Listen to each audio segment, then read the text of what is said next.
ঘন জঙ্গলের ঠিক পাশে একটা গ্রাম ছিল। সেই গ্রামের নাম ছিল কেশবপুর। ওই গ্রামে শাশুড়ি মা শারদা আর বৌমা অনামিকা থাকত। তারা খুবই চতুর ছিল। মৌসুমের সাথে সাথে ব্যবসায় পরিবর্তন করে তারা নিজেদের জীবিকা চালাত। তাদের কাছে একটি ছোট্ট জমি ছিল। সেই জমিতেই তাদের স্বামীরা প্রসাদ আর রমেশ চাষবাসের কাজ করত। একদিন বিকেলবেলায় শাশুড়ি মা শারদা বারান্দায় বসেছিলেন। হ্যাঁ গো বৌমা, শীতকাল শুরু হয়ে গেছে, এবার আমরা কি করব? তাহলে চলুন ঠান্ডায় আগুন লাগানো যাক। ঠাট্টা করছো? না মা, আমি সত্যি করে বলছি, যখন বাইরে ঠান্ডা তখন আগুন জ্বালাতে কি অসুবিধা আছে? আরে বুদ্ধিমান মেয়ে, ঠান্ডায় কি করব জিজ্ঞাসা করছি না, আমি জিজ্ঞাসা করছি জীবিকা চালাবার জন্য এবার কি করব। আমাকে বোকা বললেন তাই না মা? এবার আপনিই ভাবুন আর আপনিই বলুন। আমি অনেক দিন ধরে এই কথা ভাবছি, কিন্তু আমার ব্রেন কাজই করছে না। তার মানে আপনার মাথাও ভোতা নাকি মা? এভাবে শাশুড়ি বৌমা গল্পগুজব করে। ওদিকে চাষের জমিতে যখন বাবা প্রসাদ আর ছেলে রমেশ কাজ করছিল, তখন বীরু তাদের কাছে হাঁপাতে হাঁপাতে ছুটতে ছুটতে এসে হাজির হয়। দাদা, ও দাদা, ওদিকে চাষের জমিতে দিবাকর আর গোবিন্দ খুব ঝগড়া করছে, একবার চলুন না দেখতে। কি কি বললে? চলো চলো বীরু। বাবা, নাক গলাবার কি দরকার ওখানে? দিবাকর আর গোবিন্দের এই ঝগড়া অনেক বছর ধরে তো চলে আসছে, এটা সবাই জানে। হ্যাঁ, এখন তার মধ্যেখানে আমরা ঢুকে কি করব? না বাবা, তুই ভুল কথা বলছিস। যখন কারোর মধ্যে ঝগড়া হয়, কেন ঝগড়াটা হচ্ছে সেটা জানা প্রয়োজন। তাদেরকে সেখানেই আটকানো উচিত, তবেই তো তারা আগে আর কখনো ঝগড়া করবে না। বাবা, আমি যাই বলি না কেন, তুমি কিছু না কিছু বলে সেটাকে এড়িয়ে দেবে, তাই আমি আসছি না, আগে তোমার ইচ্ছে। এ কথা বলে রমেশ চাষের কাজে লেগে যায়, আর প্রসাদ বীরুর সাথে যেখানে দিবাকর আর গোবিন্দ ঝগড়া করছিল সেখানে চলে যায় তাদেরকে আটকাবার জন্য। ওয়ে দিবাকর, যদি কোনো সমস্যা আছে তো বসে কথা বলো, এভাবে ঝগড়া কেন করছো? দাদা, আমি কিন্তু কিচ্ছু বলিনি, ইনি শুধু আমাকে খচিয়ে যাচ্ছেন। দেখুন দাদা, আমি জেনে শুনে এসব কিছু করিনি। আমি আল দিয়ে চলে যাচ্ছিলাম, হঠাৎ করে পা পিছলে পড়ে যাই। আমি এনাকে সরিও বলি, কিন্তু এই দিবাকর বাবু বলছেন নাকি আমি জেনে শুনে পড়েছি আর এনার চাষের জমিকে নষ্ট করে দিয়েছি। যখন তুমি ইচ্ছাকৃত করনি তখন গালাগালি শুনে খারাপ লাগারও প্রয়োজন নেই। আরে, তোমার চাষের জমিতে এসে পড়েছি তবে তো তুমি এভাবে গালাগালি করতে শুরু করেছো। এভাবে বলাতে রাগের মাথায় দিবাকর নিজের হাত তোলে আর গোবিন্দকে মারার জন্য এগিয়ে যায়। তা দেখে প্রসাদ দিবাকরকে খুব জোরে ধাক্কা দিয়ে সরাতে যায়।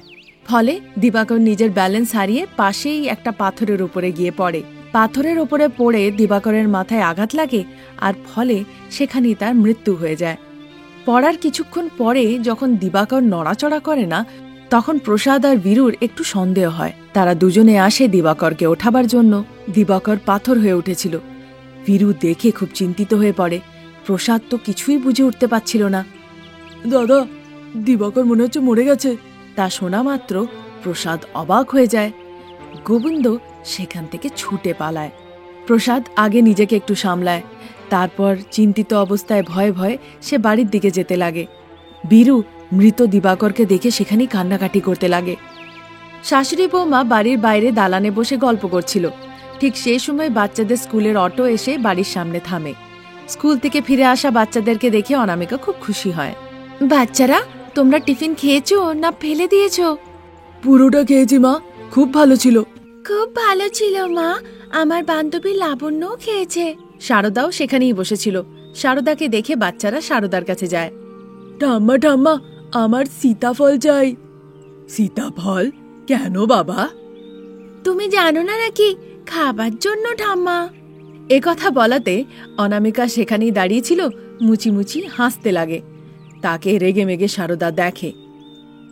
আমার বন্ধু গৌতম রোজ 2-3টে বড় বড় সীতাফল নিয়ে আসে, আর কাউকে না দিয়েই সে একা একাই সেগুলো খায়। তাকে এভাবে খেতে দেখে তোমাদেরও খেতে ইচ্ছে হচ্ছে? হ্যাঁ ঠাম্মা। আচ্ছা বাচ্চারা, তোমরা ভেতরে গিয়ে দেখো আজ টিচার তোমাদেরকে কি পড়িয়েছেন। আমি আর তোমার মা জঙ্গলে গিয়ে নিয়ে আসবো। এদিকে এসব কথা চলছিল, ওদিকে প্রসাদ ভয়ে ভয়ে বাড়ি ফিরে আসে। কারোর সাথে কোনো কথা না বলে দালানে লাগানো বিছানার ওপরে সে কম্বল ঢাকা নিয়ে ঘুমিয়ে পড়ে। যাও বৌমা, বাচ্চাদেরকে কিছু খেতে দাও। আচ্ছা বেশ মা। তারপর অনামিকা বাচ্চাদেরকে নিয়ে ভেতরে চলে যায়। সারদা প্রসাদকে অনেকবার ডাকে, কিন্তু কোনো উত্তর না দিয়ে প্রসাদ চুপচাপ শুয়ে থাকে। কি হলো আবার, এতবার ডাকা সত্ত্বেও কোনো উত্তর দিচ্ছে না? এ কথা সে ভাবছিলই, ততক্ষণে রমেশ এসআই অরবিন্দকে সঙ্গে নিয়ে বাড়ি আসে। সারদা তো ভীষণ আশ্চর্য হয়ে যায়, খুব ভয় পেয়ে যায়। বাবা, এই নিয়ে আমাদের এখানে কেন? বাবার জন্য মা, বাবার জন্য? কিন্তু কেন বাবা? চাষের জমিতে দিবাকর নামের একটি লোকের প্রাণ নিয়েছেন উনি। আমাদের কাছে প্রমাণও আছে। যান, ওনাকে গিয়ে ডেকে আনুন। এরকম ভাবে বলাতে ঘুমন্ত প্রসাদ সামনের থেকে উঠে আসেন। এসআই অরবিন্দ প্রসাদকে সঙ্গে করে নিয়ে চলে যান। ঠিক 2-3 দিন পরে সারদা, রমেশ আর অনামিকা জেলে প্রসাদের সাথে দেখা করতে আসে। সারদা, বৌমা অনামিকা আর রমেশকে দেখে প্রসাদ ভীষণ আনন্দিত হন। শাশুড়ি বৌমা তাকে দেখে কাঁদতে লাগে। তারপর প্রসাদের সাথে অনেকক্ষণ ভালো করে কথা বলে। 15 মিনিট পরে তারা সেখান থেকে পিছিয়ে আসে, আর উকিল জগদীশবাবু এগিয়ে এসে পুরো ব্যাপারটা খুলে বলে। দেখুন, কন্ডিশন বেল তো আমি করিয়ে দেব, তার জন্য 1 লক্ষ টাকা লাগবে। আপনারা টাকার ব্যবস্থা করে নিয়ে আসুন। লক্ষ? তার থেকেও বেশি লাগতে পারে। গিয়ে সেই কাজে লেগে পড়ুন, যান। এভাবে বলাতে সারদা, রমেশ আর অনামিকা কোনো কথা না বলে বাড়ি ফিরে আসে। শুধু তারা এটাই ভাবছিল যে 1 লক্ষ টাকা কি করে আসবে। বাড়ি ফিরে এসে দেখে বারান্দায় বসে বসে হরিশ আর ভাবনা সীতাফল খাচ্ছে। তাদেরকে জিজ্ঞাসা করাতে তারা বলে বন্ধু এসে তাদেরকে দিয়ে গেছে। মা, কেমনটা হবে যদি জঙ্গল থেকে সীতাফল এনে বিক্রি করি? আমিও সেই কথাই ভাবছিলাম বৌমা। তুমি এক কাজ করো, শহরে গিয়ে একটা সেন্টার পয়েন্ট দেখোগে। আমি আর ছেলে জঙ্গলে গিয়ে সীতাফল পেড়ে আনি। ঠিক আছে মা। এরকমটা বলে অনামিকা শহরে চলে যায়। সারদা আর রমেশ জঙ্গলে চলে যায়। রমেশ এক এক করে সীতাফল পাড়ে আর সারদা সেগুলোকে এক জায়গায় জড়ো করে। সারা শহর অনামিকা গলি গলি খুঁজে খুঁজে দেখে ভালো সেন্টার পয়েন্ট। সব জায়গাতেই সে দেখতে পায় সীতাফল বিক্রি হচ্ছে। ঘুরে ঘুরে অনামিকা ক্লান্ত হয়ে পড়ে। এত লোকের মধ্যেখানে আমাদের কাছে এসে কে কিনবে? কিছু নতুনত্ব করতে হবে। তারপর অনামিকা নিজের বাড়ি ফিরে আসে। শহরে সে যা কিছু দেখেছিল এসে সে বাড়িতে জানায়। এবার আমরা কি করব বৌমা? মা, সীতাফল না বিক্রি করে আমরা সীতাফলের জুস বিক্রি করতে পারি। বারে বাহ বৌমা, ভালো বুদ্ধি। তাহলে আর দেরি না করে কাল থেকে শুরু করা যাক। এই সিদ্ধান্ত নিয়ে ঠিক পরের দিন থেকেই শহরে একটা সেন্টার পয়েন্ট দেখে শাশুড়ি বৌমা সীতাফল জুস বিক্রি করা শুরু করে। সবাই মন দিয়ে শুনবেন কিন্তু, এখানে সীতাফল জুস সেন্টার শুরু হয়ে গেছে। ছোট বড়র পার্থক্য না করে সকলেই এখানে এসে জুস খেতে পারে। ছোট গ্লাস মাত্র 20 টাকায় আর বড় গ্লাস মাত্র 30 টাকায়। তার এই অ্যানাউন্সমেন্ট শুনে ছোট বড় সকলেই অনামিকার দোকানে সীতাফল জুস খাওয়ার জন্য আসতে লাগে। সকলেই জুসের আনন্দ নেয়। এভাবেই তাদের দিন কাটছিল। সারদা, রমেশ, অনামিকা 3 জনেই জঙ্গলে গিয়ে সীতাফল পেড়ে আনত। সেটার জুস বানিয়ে বিক্রি করে তারা দেখতে দেখতে 1 লক্ষ টাকা জমা করে ফেলে। তারপর সব টাকা জড়ো করে তারা লয়ার জগদীশের কাছে যায় এবং তাকে গিয়ে সেই টাকা দিয়ে দেয়। মাথার ঘাম পায়ে ফেলে কঠিন পরিশ্রম করে এই 1 লক্ষ টাকা তোমরা জড়ো করেছ। আমি নিশ্চয়ই তোমার স্বামীকে কন্ডিশন বেলে বের করে আনব। শুধু আমাকে 2 দিনের সময় দাও, আমি নিজে তাকে বাড়ি ছেড়ে আসব। সেখান থেকে সারদা নিজের বাড়ি ফিরে যায়। তারপর 2 দিন পরে লয়ার জগদীশ দাড়িওয়ালা প্রসাদকে সঙ্গে করে নিয়ে বাড়ি ফিরে আসে। প্রসাদকে দেখে সকলেই খুব আনন্দিত হয়। প্রসাদের পছন্দের ডাল ভাত সারদা তাকে বানিয়ে খাওয়ায়। সারদা, আমার আশা ছিল না যে আমি তোমাকে আবার দেখতে পাবো। আমারও আশা ছিল না গো, কিন্তু আমাদের বৌমা অনামিকা সীতাফল জুস সেন্টার খুলে টাকা রোজগার করে, তাও আবার এত কম সময়ের মধ্যে এত টাকা। বৌমা, আমি জানি না তোমাকে কিভাবে ধন্যবাদ জানাবো। আমার কাছে কোনো ভাষা নেই। এভাবে বলবেন না বাবা, আপনি শ্বশুরমশাই নন, আপনি আমার বাবা তুল্য। আর মেয়ের ধর্ম হয় যে নিজের বাবার রক্ষা করা। এভাবে বৌমা অনামিকা আর ছেলে রমেশ দুজনে মিলে সীতাফল জুস সেন্টারে জুস বিক্রি করতে লাগে আর নিজেদের সংসার চালাতে লাগে। আজ এই পর্যন্ত, নতুন গল্প নিয়ে আবার হাজির হব। নমস্কার। ছেঁড়া জামা কাপড়, উড়ো চুল, একদম পাগলের মতন সরোজা হাতে গোবর নিয়ে সারদার বাড়ির দিকে ছুটছিল।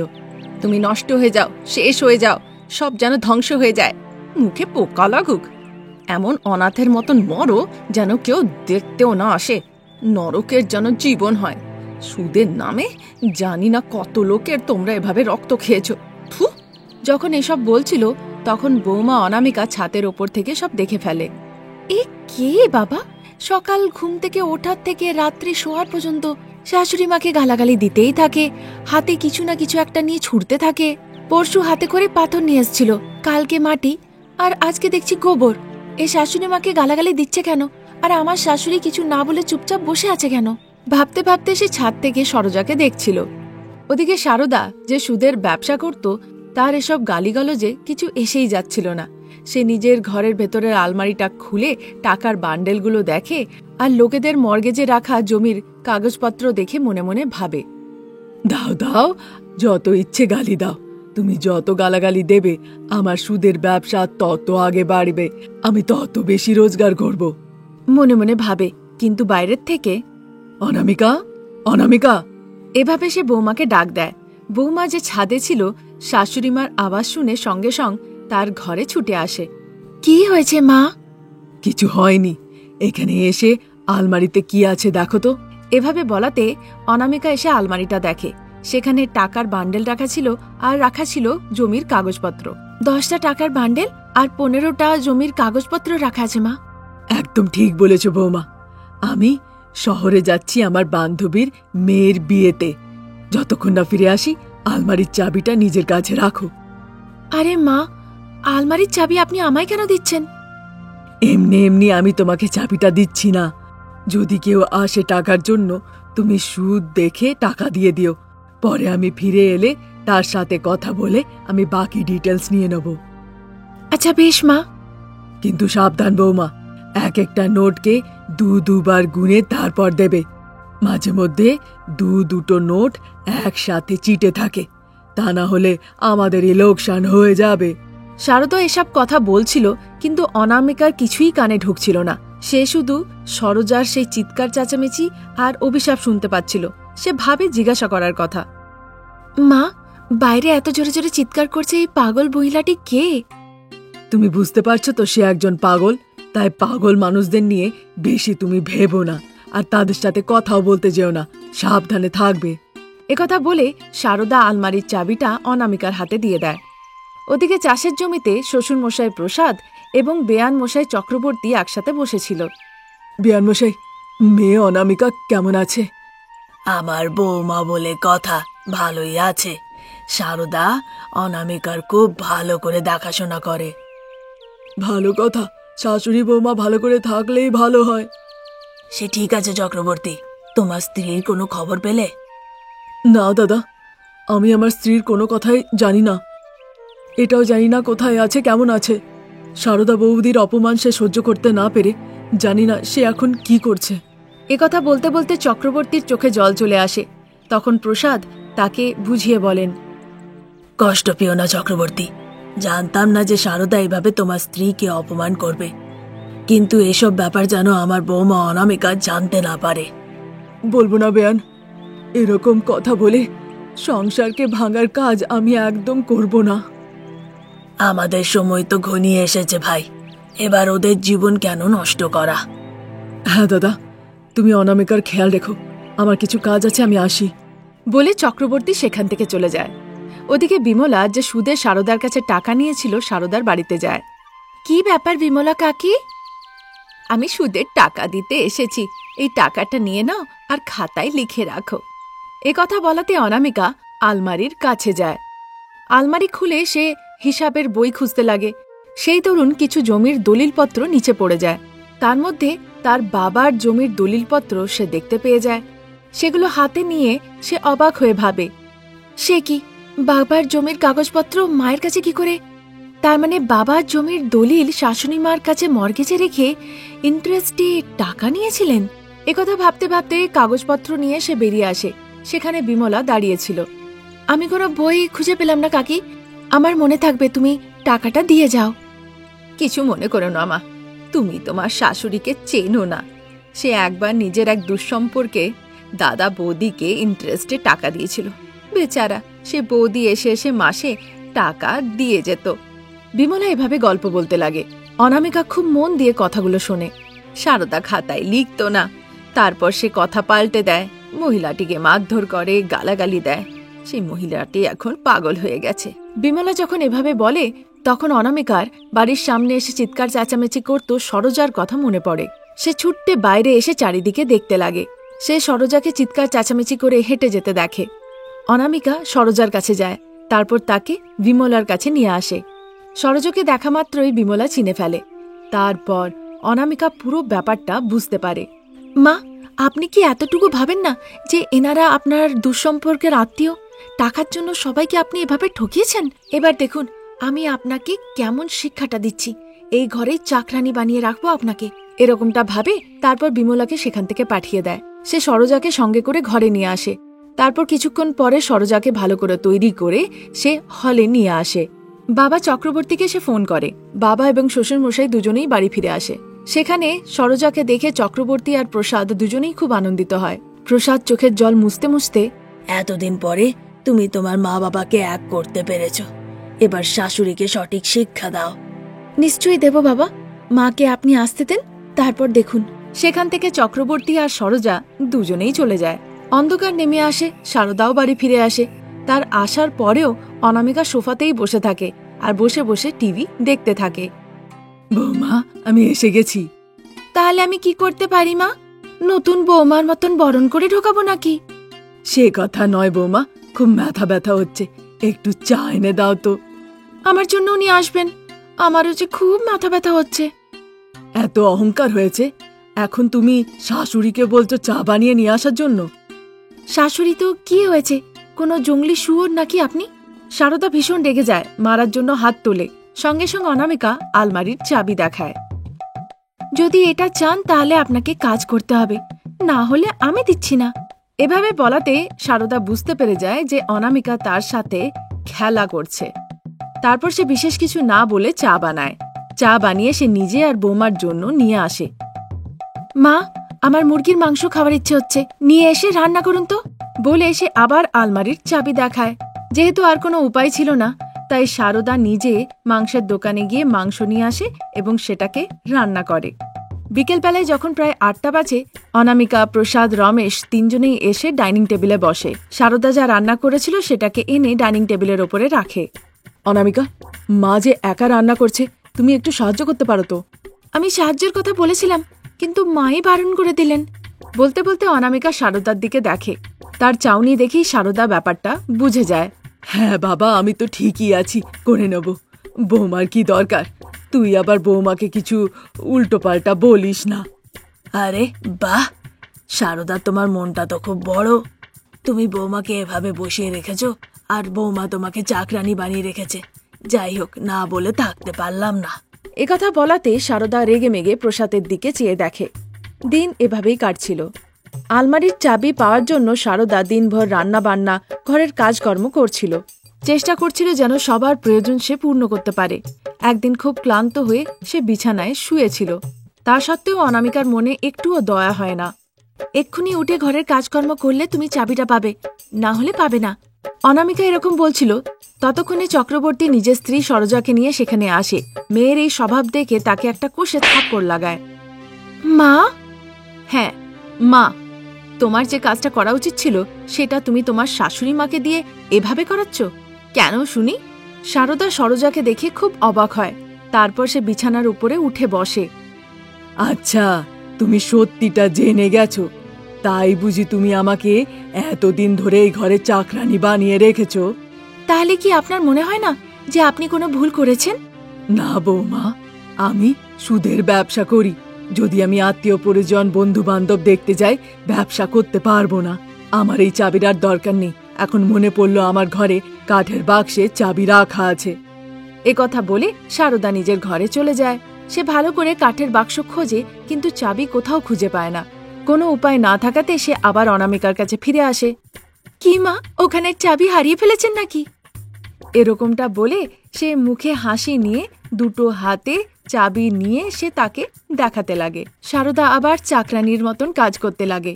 অনামিকা একের পর এক অর্ডার করতে থাকে, আর সারদা অনামিকার কথা মতো চাকরানির কাজ করে।